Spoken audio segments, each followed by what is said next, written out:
questions, who has any discussion topics that they like to present, or just in terms of liking to get to know other students that are in attendance today.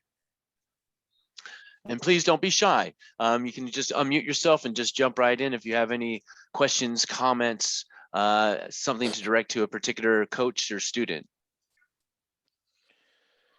Well, Scott, I'm glad we had that talk this afternoon at 2 o'clock. For sure. Yeah, it made me feel better about this. That's good. Yeah, I think, having the actual concrete information, instead of maybe guessing or kind of not quite sure what, having that uncertainty is definitely, have that relaxed mind. And with a relaxed mind, you can focus even more so on your studies. Right.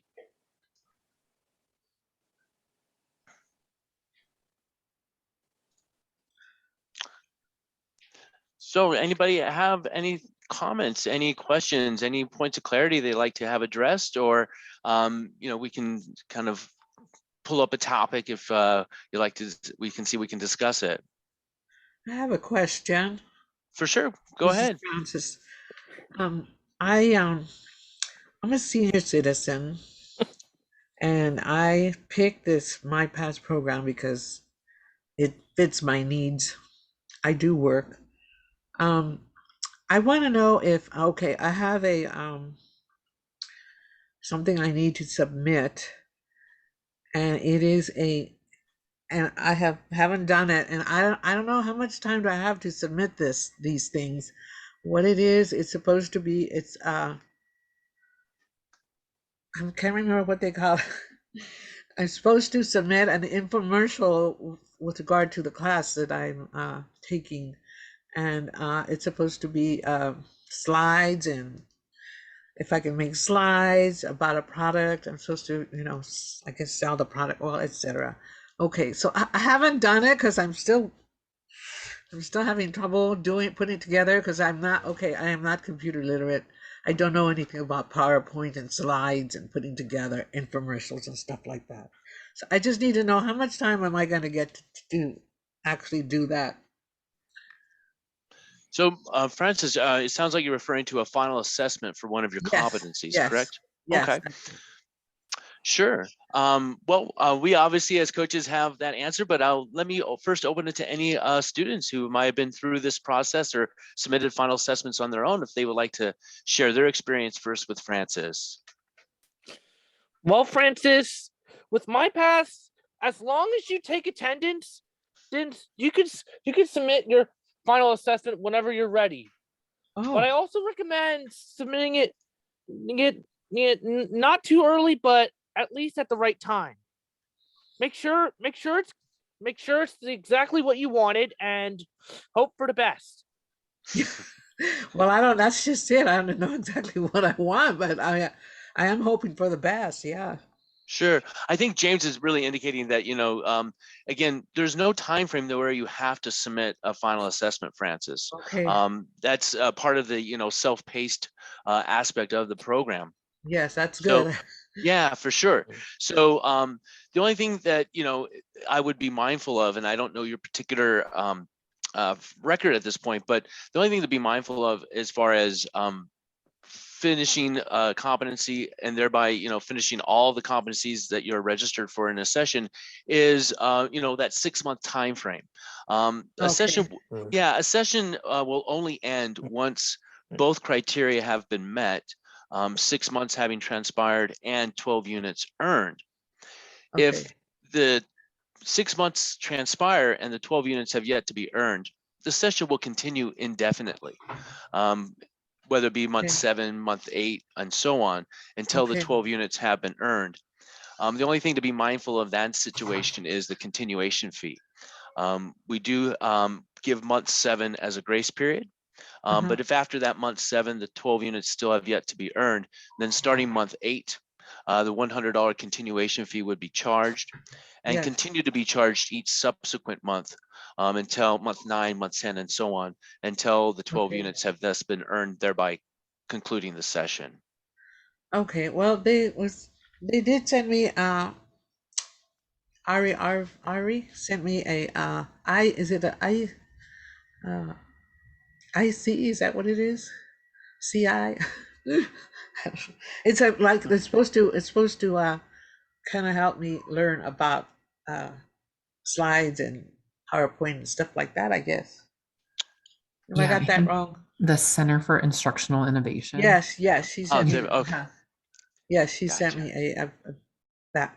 So I'm gonna try and learn from that because I really, I'm telling you, I'm at square zero. Okay, so I will. That's what I'm doing.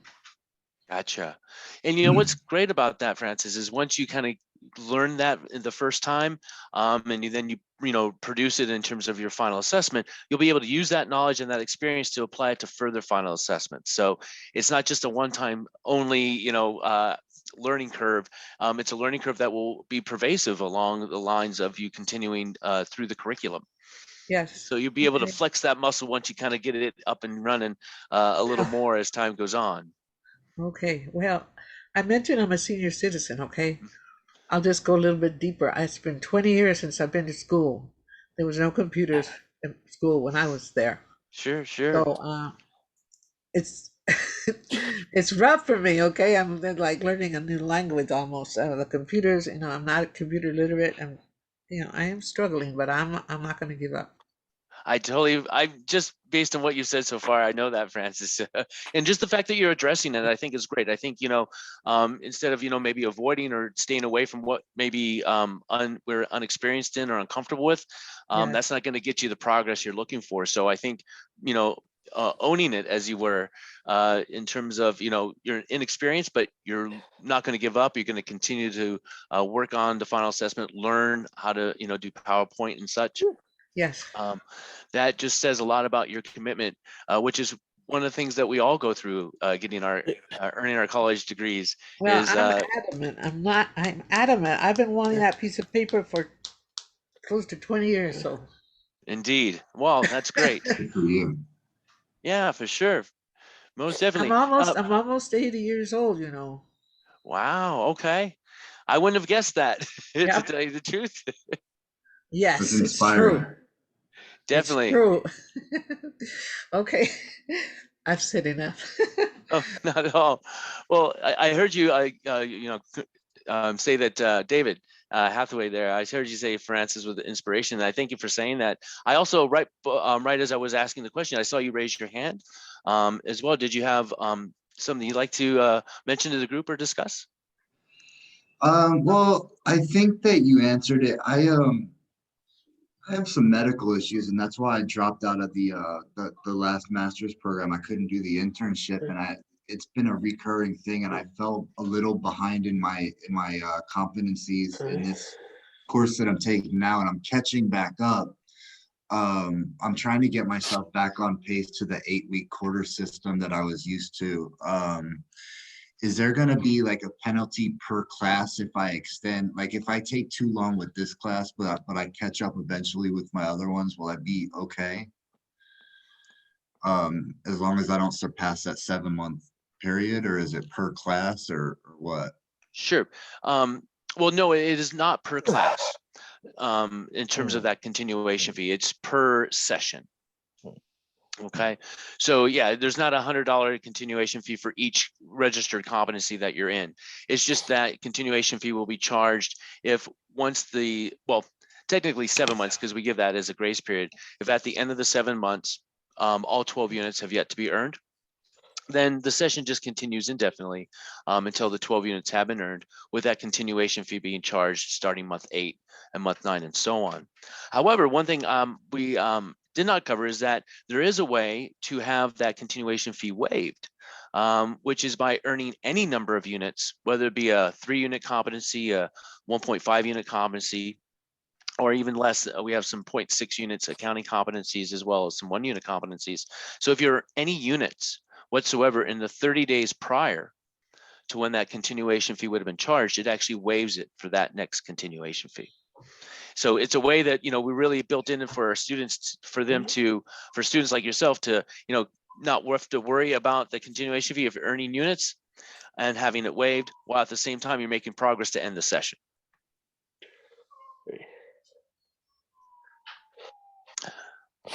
Tremaine, you have your hand raised. Please go forward, and if you'd like to unmute yourself. Oh, you're still on mute. Better. Hi, guys. There we go. Hey, everybody. Thanks for everything that was shared. It's been really encouraging. I just have a question.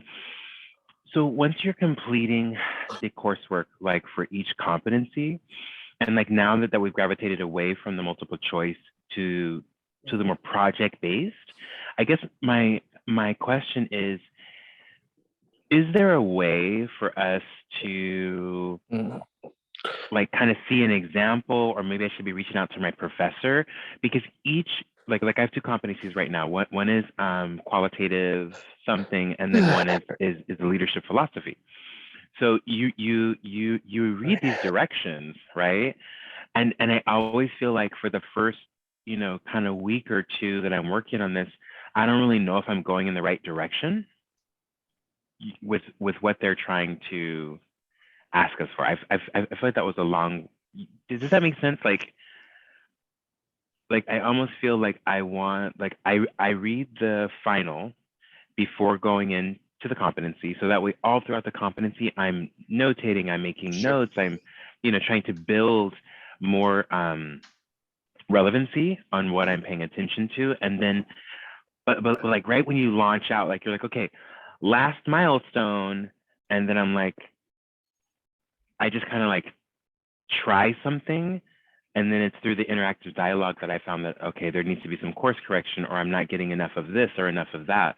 So I guess I'm really asking for any tips on how to reduce that iteration time, of where being self-paced, we're just kind of navigating on our own based on the instructions. Does that make sense? Sure. Yeah, for sure, Tremaine. I hear where you're coming from. So first, let me again open it up to any of the students who are here. If they have any insight or tips or tricks that they've developed to share with Tremaine, and after that, or in lieu of that, I can jump in as well. I was just gonna also add to that, like the box where we submit our coursework, instead of just submitting it, like Tremaine was saying, and not being quite sure if we're fulfilling the rubric, is it appropriate to ask the professor in that box before we submit if we have questions? Yes.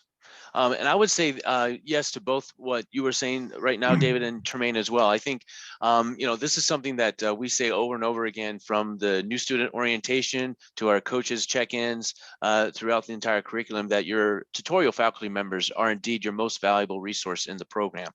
And they are here specifically for our MyPath students. So if you have any questions along the way, and by the way, Tremaine, I think that is a great tactic that I hope everyone in attendance here today was listening to, is to review before you even start the competency what the final assessment's going to be on. I think you used the real key word, relevance, because as you're going through, say, brand new subject matter, you might have been referring to, I think, quantitative literacy, level A, maybe, right? Yeah. which is, which obviously is about college algebra.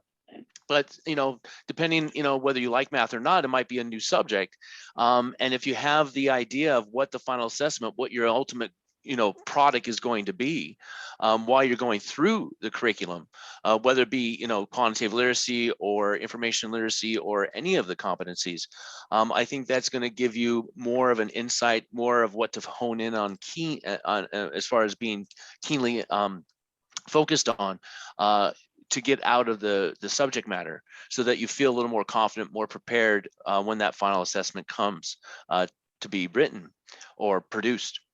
And anywhere along the line, whether it be at the very beginning of a competency, in the middle, or at the end, you can reach out to your tutorial faculty members for guidance and direction.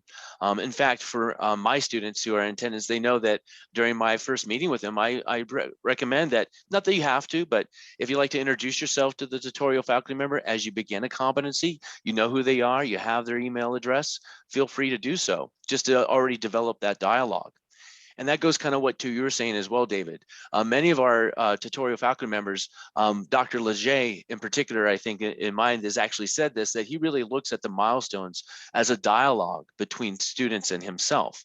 So if you have, you're going to obviously with a milestone activity address the topic at hand or answer the question, discussion topic, what have you, but you can also use it as an opportunity to engage and have a conversation with the tutorial faculty member. So if you have questions about a milestone and how to prepare it, you can ask them in that box. You can ask them that way directly. And what's the great thing is there's no limit to the number of milestones that you can, to the number of attempts that you submit a milestone. If it's not affirmed on the first attempt, then that's the opportunity for the tutorial faculty member to have that back and forth dialogue with you, kind of redirect you what they're looking for. You'll submit it a second time. You'll actually submit it however many times it takes in order for it to be affirmed. And it's not going to negatively affect your grade or your progress at all. Maybe the time that it takes to submit it a subsequent time, but it's not going to be an adverse effect if it's not affirmed on the first, second, or third try. It will be eventually affirmed in order for you to make that progress to get to the final assessment. And then again, to your point, Tremaine, you have to if you get to that final assessment point, you've kind of thought what you were, reading and being keen on, and you're still kind of at a loss. Yes, you would go and reach out to your tutorial faculty member for, just present your questions to them, what you need that points of clarity on, and they'll, give you that feedback so you feel more confident and more knowledgeable of what the final assessment is on and how you're going to write it or produce it. I'd like to say something. This is Francis. I'm happy you talked about this because I just submitted a post to a professor and I got back the response and I don't think it was a good one. So I'm attempting to resubmit it and rewrite it or whatever I need to do to, I guess I didn't touch on what I was supposed to or whatever. Anyway, so I didn't talk to her. I just resubmitted. I just wrote up a new one. I'm gonna resubmit it. But if she doesn't like this one, would be a good idea to talk to her? Sure. To see. I think so, and that's really on a case-by-case judgment basis as used the individual student, Francis, and the particular tutorial faculty member. All of our tutorial faculty members are certainly open to scheduling meetings, whether that be a phone call or Zoom, as well as engaging in emails. So just, I think kind of talking about tutorial faculty members and we as coaches, we are on a regular basis representing our team by attending the bi-weekly tutorial faculty members meeting. So we're very much engaged with them as coaches. And I think if we can just have you as students kind of think about this is such an untraditional program in many respects. And this is another way where I think it's very unlike other programs, is that you can start off thinking about your tutorial faculty members as tutors, as people that you can go to throughout the entire course of a curriculum or competency, and have a dialogue with them. They're invested just as much as we are and just as much as you are for you to learn the material, understand the subject matter, and graduate. And if that takes a consistent ongoing conversation, then that is what they'll be able to provide and what they are more than willing to engage with. Okay, well, there's so many. Sorry. One more thing. There's so many of you that we can get in touch with and speak to, ask questions. So what is a pecking order? Do we go first to our advisor, our tutor, who's the first person we should contact?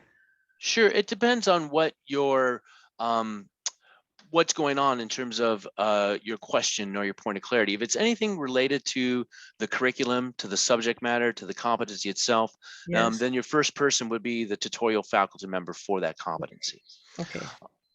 If it's something, say, more general in terms of your education plan, working on tactics, how to stay focused. One of the questions we had from this round of replies for today's MyPath Meets is how to manage your time working with people, having families, having considerable outside responsibilities, how to manage your time and incorporate schoolwork into that as well. Something like that along those lines, a lot about those type of general type of academic tactics. It would be us as your academic coaches, Yeah. using the pace chart, as it were, or kind of working together to map out what your plan of action will be to reach a certain goal that you have in terms of progress. Then that would be for us as coaches to work with you. And then anything on the financial side would be your one-stop specialist to reach out to. Okay, thank you. Indeed. I think you had a little bit of a follow-up there, Tremaine. Not. Well, I guess who are we defining as our tutorial faculty? I think that's just a new term I haven't heard necessarily. So those are our professors for a competency. Correct. Okay. Correct. Yeah, and just to let everybody know, I'm sure most of you do, but you'll be able to identify who the tutorial faculty member is before you even start the actual subject matter of a competency by clicking on the overview tab on the competency homepage. And at the bottom, you'll see the name of the tutorial faculty member, professor, as well as their email address. So that's why, again, even before you actually start on the subject matter, start the reading or the personalized lesson, you'll know who your tutorial faculty member is, and you can reach out to them if you'd like to introduce yourself at the outset. Perfect. And really quick, so on the platform where we can direct message, would you encourage us to use the platform to direct message, or Sure, just email them directly? Either way. That's just another opportunity, maybe a little more quicker opportunity if they're online at that moment, for you to engage and continue or start a dialogue with the tutorial faculty member. Okay. Yay! Thank you for all the insights. Indeed. Hello, everyone. Thank you for this moment. Just to add and make some call outs that I've had on a personal experience. I've had great feedback all around with my tutorial staff. It's very different how they like to engage. Some like a personal email. Some like to use the platform. It's just how they check and how fast they get to that. So it's really on a personal note. But I've had an amazing feedback, Zoom meetings, requesting that 30 minutes, at least. I've gone an hour just because I had a lot of like troubleshooting with the actual steps for my database design class. Yeah, it's a really friendly atmosphere all around. I've been around 4.5 months now. I do have a couple of questions. I know this was mentioned, Scott, about meeting that 7 month, right? For example, if one is to the 7 month, right, and you complete 2 classes out of your 4, does that extend like that 7th month to you have 2 more months without being charged? How would that work? Sure. So taking your example, if you have 4 competencies, and I imagine each of them are worth the 3 units, making 12 units, of course.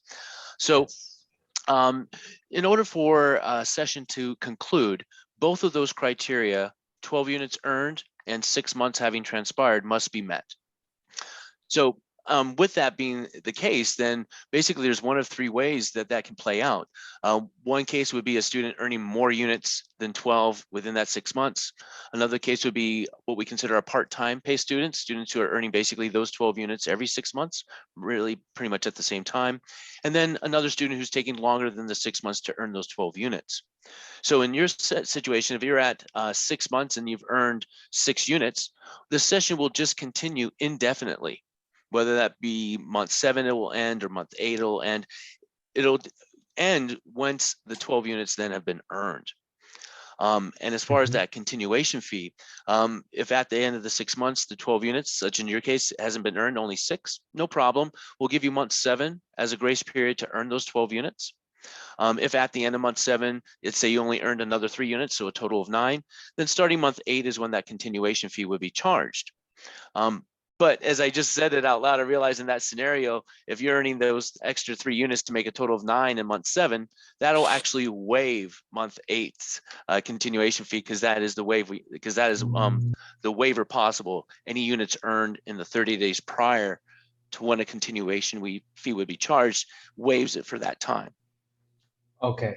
Okay. So within the 7th month grace, if you're completing 3 uh, actual units, then it gets extended 1 month without the $100 fee. And if you complete another one in the next month, then you finish the 12 units Right. and Yeah. you're By good to that, go. exactly. Yeah. By Okay. that math, 6 units at the end of 6 months, 9 units by the end of 7 months, and then 12 units by the end of 8 months. That concludes your session, and you're moving on to the next. Perfect, perfect. That clears up a lot, just like within the time frames.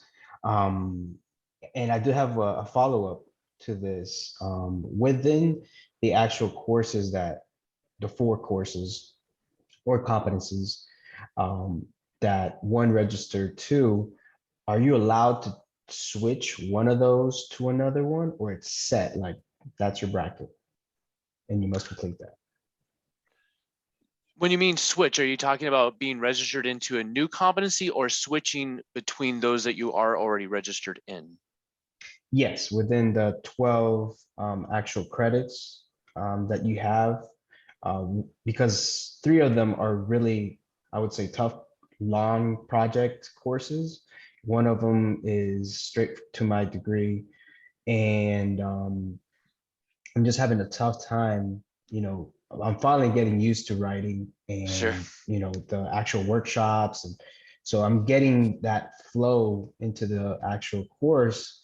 But I have 3 other ones that follow that one. So I'm just concerned because I'm juggling the database design class, which, that's my job. That's what I do every day. So I relate to that much easier. Sure. So the 3 other ones are going to take me a little bit longer. So I'm just concerned about those. Like, for example, if you can choose 2 easy classes and 2 hard classes. Sure. So there's not much we can do right now about your current registration. We as academic coaches do have some parameters that we have to abide by as far as what we can register a student in as compared to how many units they've earned. But in terms of what you have available to you, you can work on one competency at a time, finish it, and move on to the next. You can work on multiple competencies concurrently. I have some students who say take the first part of the week to do maybe a writing competency, and then take the second part of the week to maybe do math competency, something like that. So you can interchange them. You can go back and forth within the competencies registered in at your discretion. It doesn't have to be one after the other. You can definitely have some flexibility when that in that regard. And then moving forward for future registrations, that is a definite situation you would bring up with your coach, where you can just explain that to your coach that I would like to take some competencies that I have more familiarity with, or the subject matters I'm a bit more familiar with, have more confidence in, as compared then to maybe a couple competencies that might be a little more challenging and a little more in depth and maybe a little more outside of your comfort zone. So you definitely could work with your coach with regard to future registrations, and finding that nice combination of competencies that'll be a little more comfortable for you, but maybe another 2 or 3 or 1 or 2 that would be a little more challenging. All right. I do realize that there might be other questions and comments, but I do desire to give Jared and his presentation on imposter syndrome a definite amount of time, and have a little bit of Q&A maybe after that, or a little discussion. So thank you so much for everybody who's participated today and asked your questions and volunteered information for your other fellow peers, students here. But I will go ahead and conclude today's open forum, as it were. We'll definitely have more of these in future MyPath Meets sessions. So thank you, everyone. And I will now turn the floor over to Jared for his presentation.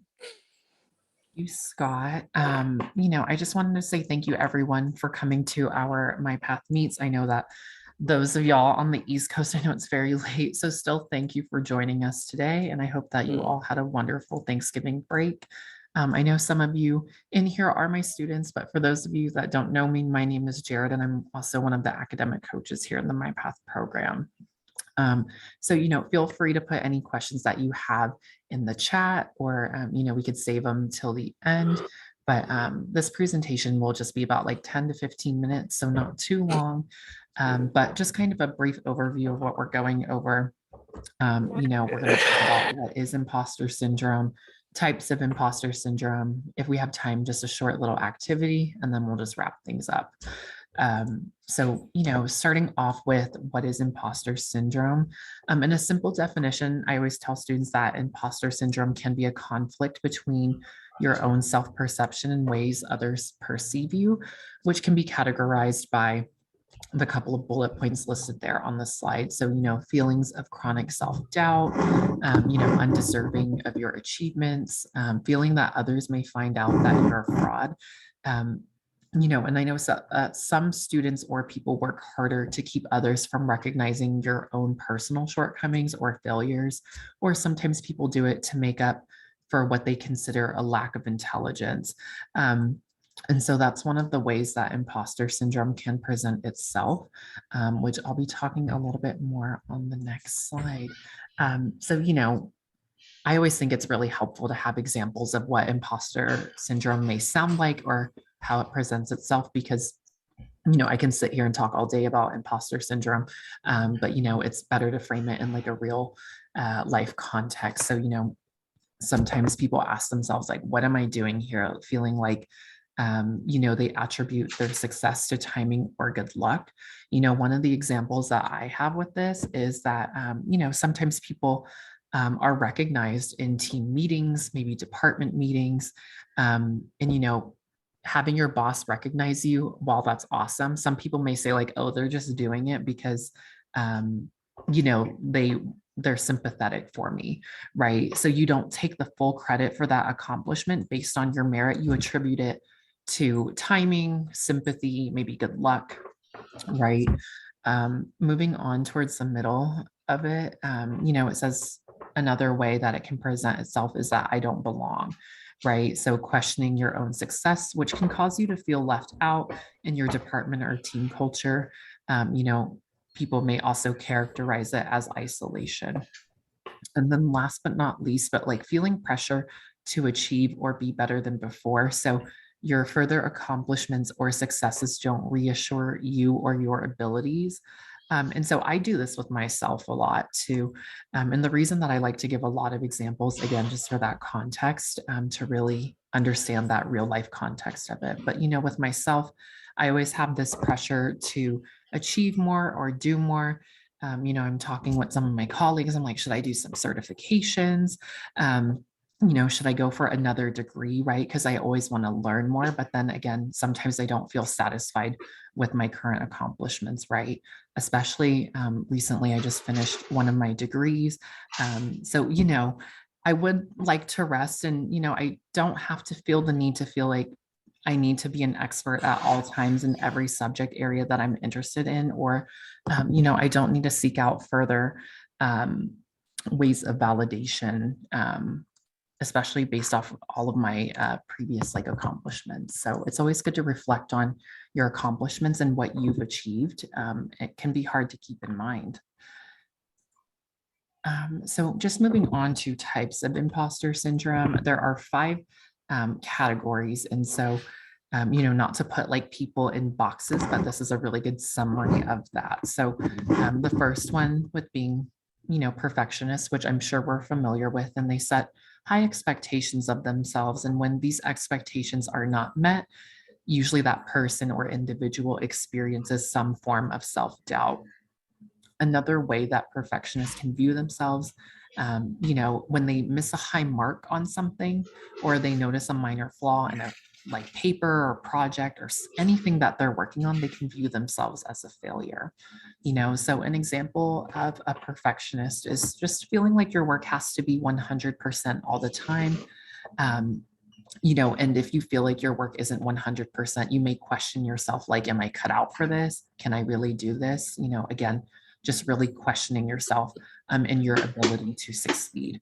Um, you know, and I also like to remind my students, you know, I know a lot of you are working full time. Some people, you know, maybe working remotely still. And so that when you're working virtually, it can be difficult to gauge how other people are doing just because you don't have access maybe to other colleagues like you would if you were in person, which can kind of fuel that perfectionist mindset, right? Of, again, being isolated in your own little corner and not really engaging with others. So, you know, the next one is a superhero. So, like it says, continuously working harder to the point of harming your mental health. And some people may not realize that they do this, right? One example, and I'm guilty of doing this, is staying later at work, even if you've completed your work for the entire day. So, you know, I know some people stay later after like 5 p.m. They're like, oh, but I just need to finish like one or two more things, even though that assignment or project or item can wait till the following business day.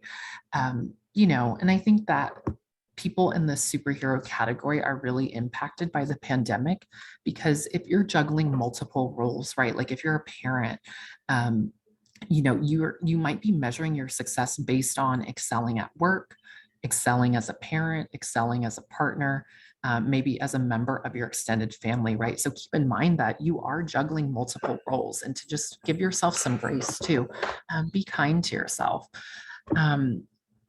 And another example of the superhero too is that sometimes they find that downtime is wasteful, right? That they could use their free time to work on more work, maybe be productive in some sort of capacity. And it can be difficult for people in the superhero category to just take time to recharge. Next one is the natural genius. So feeling shame if you take a long time to learn or master a new skill. Basically, in summary, people in this category believe that they need to be a natural genius. And so when you have a setback, you know, does your confidence take a tumble because you're not performing well? And does that provoke feelings of shame?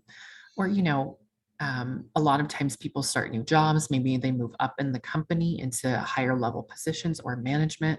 And so when you start a new job, or maybe you're even transferred to a different department, do you pressure yourself to learn the skill as quickly as possible? Do you feel like, hey, I should be picking this up in like a day or two, right? And I'm guilty of that myself. So again, that natural genius, just feeling that shame if you feel like it's taking you a long time to learn something new.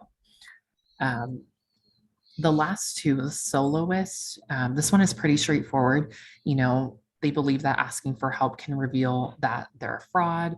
It can be difficult for soloists to keep in mind that it could be taking them longer to complete something by insisting in their own mind that they need to do things by themselves, right? So, and then last but not least, the expert, feeling that you may never know enough. An example of this, which I've been guilty of, is not applying for a job because you don't meet every single requirement on that job posting or listing.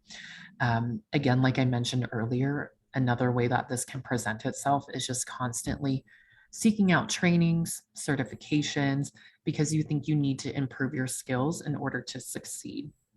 And while there's always room for improvement, being an expert in every subject is just not possible. So I always tell students, pay attention to the language that you're using. I'm going to be talking in the next slide on ways to combat imposter syndrome. But, you know, some people say like, oh, I am not a good student, right?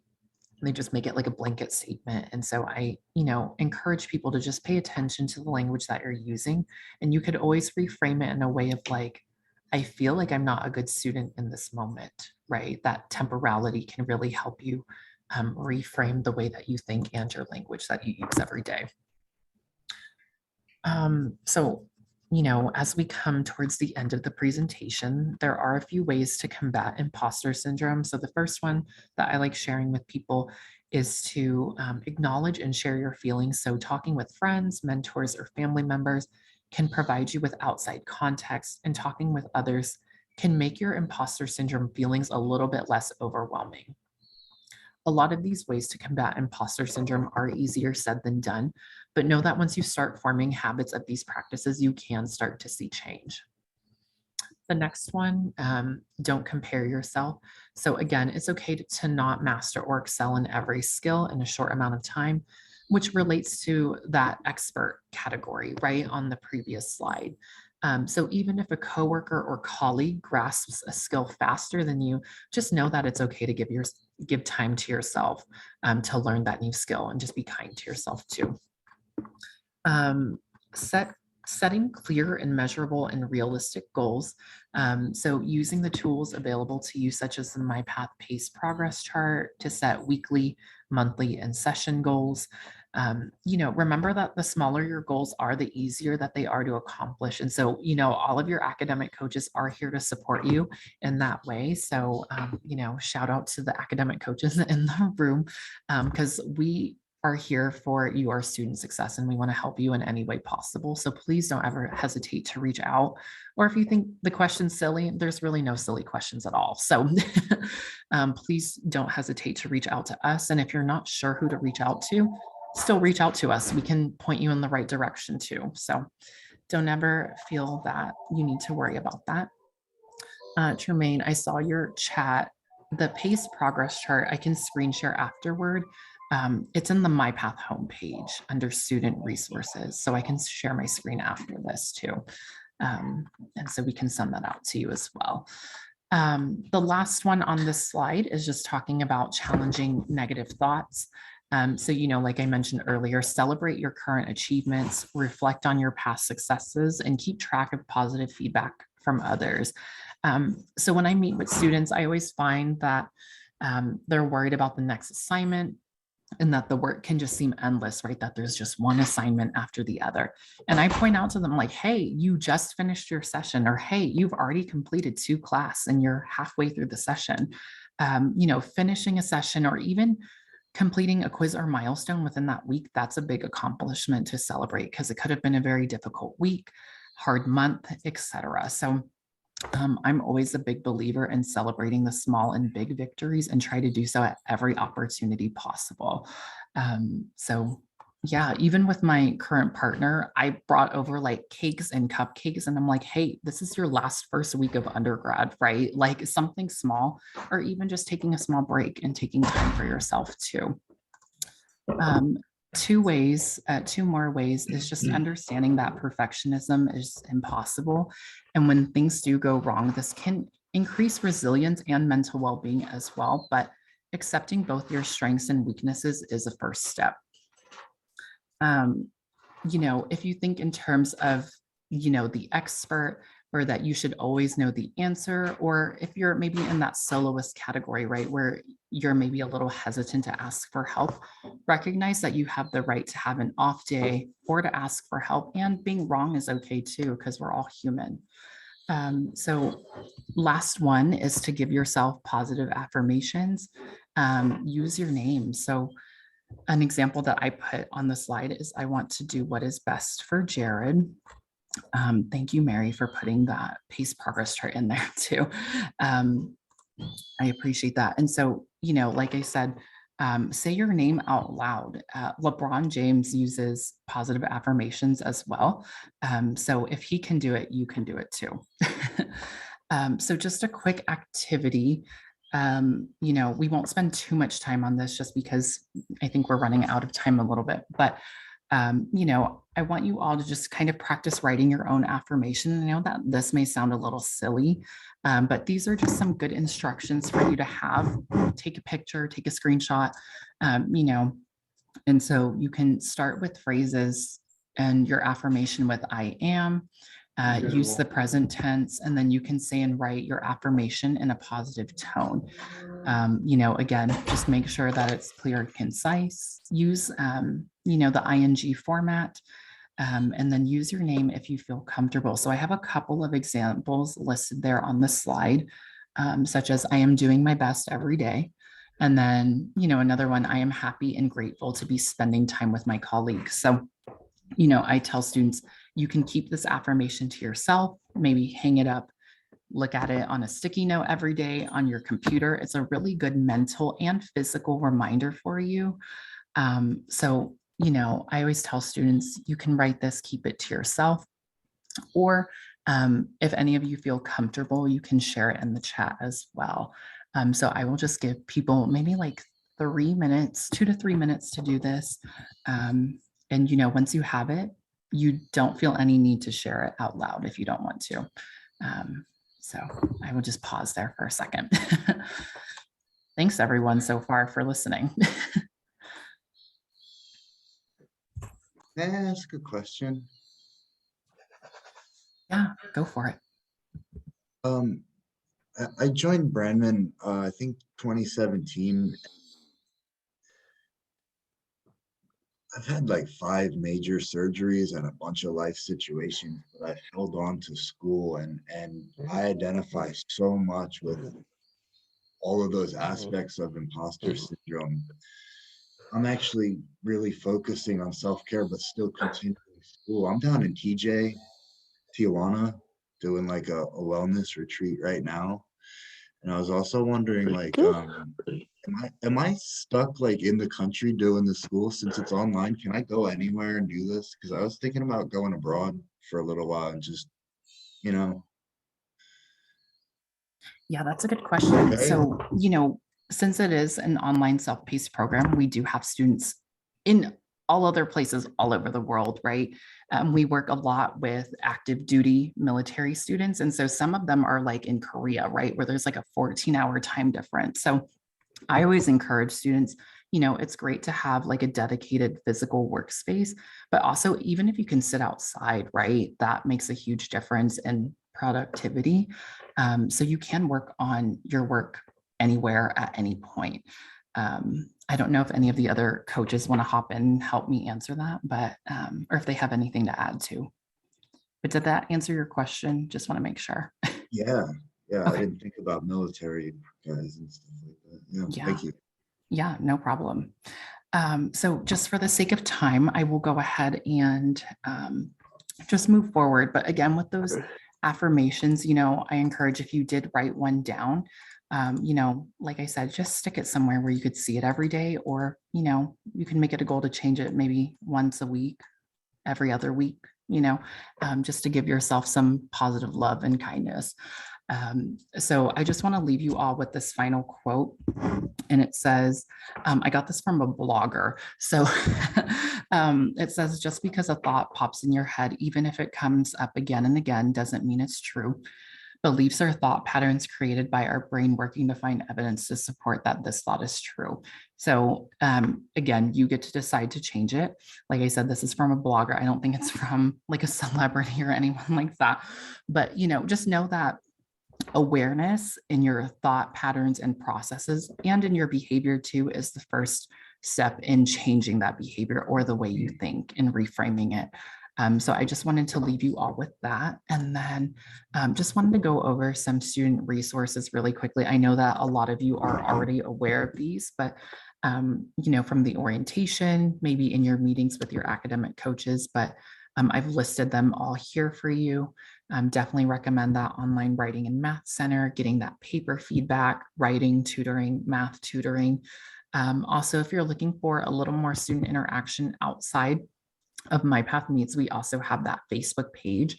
And, I think a student also created a Slack channel for MyPath students where they talk about specific classes or maybe the finals and projects that they're working on. So, there are a bunch of other students probably registered in similar classes to you, so you can go on that Slack channel and talk with them. And then I just wanted to say thank you all for listening to my presentation and for joining us today at MyPath Meets. Thank you, You're welcome, Jared. Gerard. Thank you. This is amazing. Really appreciate it, Jared. Appreciate it. No problem. And I saw some affirmations in the chat too. I am doing my best. I am still moving forward one step at a time, and those are great to hear. I think those are inspiring to me because I need to hear that myself too. So you're welcome, Jeff, and thank you, everybody. I am moving forward the best I can. It's a great one. Thanks for sharing, James. You're welcome, Gerard. Yeah. Thank you, Does everyone. anybody have any Have a nice questions? This is Francis. Mhm. I am looking forward to completing the MyPath program step by step as needed. And we're here to cheer you on too. So I gotta say too, like since there's been a transition from Brandman to UMass Global, the feedback and encouragement from the tutorial facilities is just night and day, and I really want to express my gratitude for that. Thank you. Well, thank you for expressing your gratitude, David. We certainly appreciate that. And, it's always, wonderful to hear, any type of feedback from our students, but especially if, it's meaningful to you. So, and that's what we strive for all the time. And I have Thanks, to say everyone. I have to say thank you, Jared, for your presentation. I know this is for our MyPath Meets, but I think that applies to all of us at one point or another. So I thank you for sharing that. You find yourself in some of those spots as well. And I when I saw you and went through this presentation today with you, I'm like, okay, I can recognize myself in some of these right here. And I think it's just an ongoing being mindful of being good to ourselves on an ongoing basis. And the more we do it, the more we become experts at it in that sense. Well, I'm happy that this is Francis. I'm happy that you have these sessions for us because when you think of going to school, you think of not just yourself, but all the other students. But we're in a different situation where all the other students we're not together like a regular school. So this helps a lot. I enjoyed this. Oh, well, thank you, Francis. This is what you just said is exactly one of the points why we came up with our MyPath Meets as coaches, to give a sense of camaraderie, a sense of community to our student population here in the MyPath program. Yes, thank you. I'm kind of glad that I'm coming back to monthly MyPath Meets. They're kind of motivations to keep moving forward and trying your best. Indeed, they are. Very good, James. Awesome.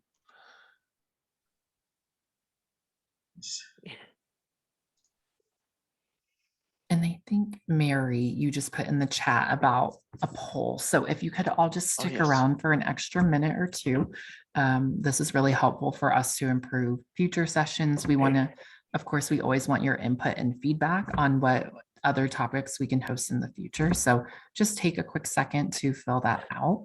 And we appreciate you all joining us today. Jared, you did a great job. Thank you. No, thank you all. I love doing it.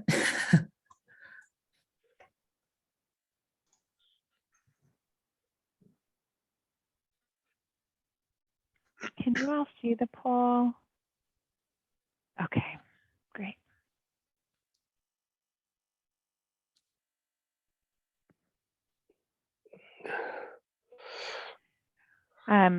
Also, there's not a spot in the poll to, if you all have any ideas about future MyPath Meets, any topics you want us to cover, just let your coach know. We're meeting all the time, trying to make this the best it can be for students. So,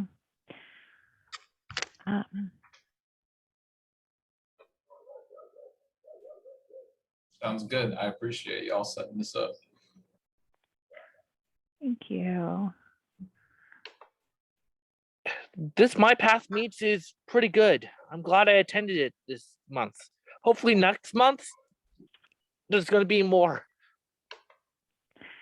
Yes, for sure.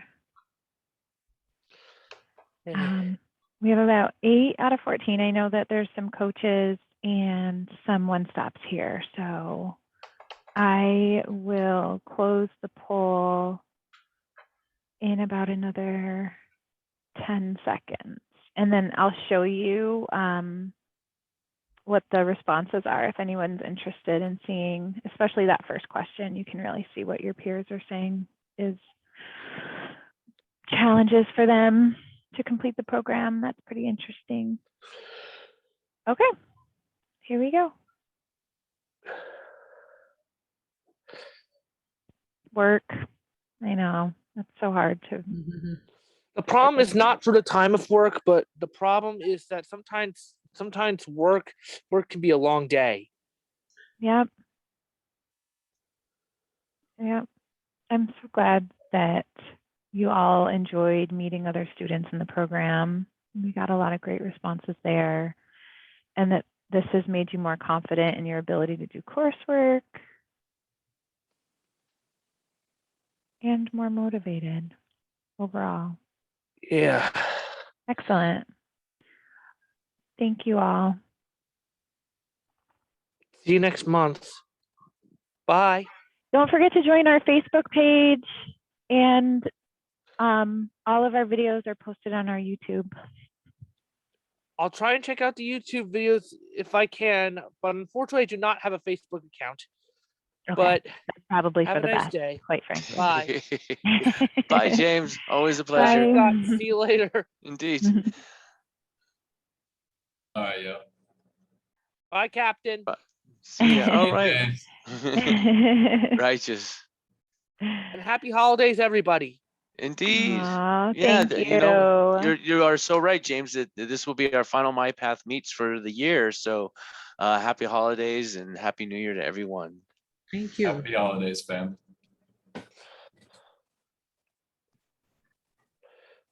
Bye, Francis. Good night. Thank you, James. You're welcome. Indeed. Bye. Thank you so much for your participation today, Francis. Oh, yes, you're welcome. I enjoy it very much. Very well. All right, everyone. Well, it is 5 o'clock, so we are certainly respectful of everyone's time. Again, thank you for joining. And again, happy holiday season. Same to Yeah. you. Good night. All Bye, right, everyone. coaches.